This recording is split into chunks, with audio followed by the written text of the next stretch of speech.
je vais vous présenter mon oncle Auguste. À son retour de la guerre 14-18, Auguste avait marié la tante Julia, la sœur cadette de ma grand-mère. En épousant Julia, il épousait les quelques arpents de terre de mes arrière-grands-parents qui étaient maraîchers. Mon grand-oncle géra si bien son domaine qu'il en accrut la superficie avec autant d'efficacité que ce dont il fit preuve dans ses activités matrimoniales. 5 enfants en 6 ans. Il assurait ainsi l'avenir de l'entreprise familiale.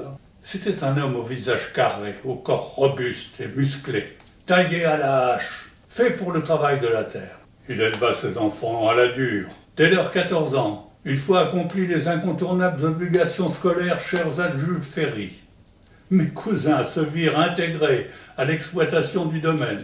Pas question de vacances en dehors du repos dominical. Une seule distraction le dimanche, la messe et les vêpres. Et ne parlons pas de la durée des journées de labeur.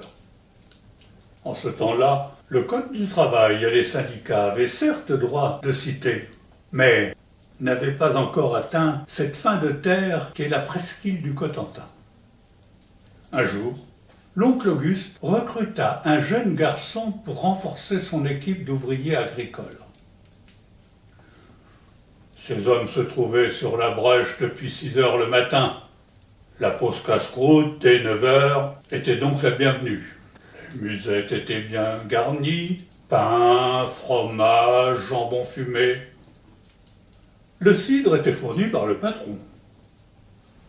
Notre jeune garçon, ignorant ce qui l'attendait, n'avait pas prévu de panier.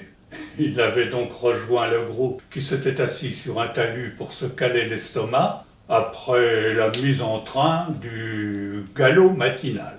Le maître des séants arrive sur les entrefaites, s'approche de sa nouvelle recrue. « T'as pas de casse-croûte ?»« Ben non, monsieur, je savais pas. »« Alors pourquoi tu t'arrêtes ?» répondit l'oncle Auguste à l'infortuné gamin qui n'y pouvait mais. Logique, non ?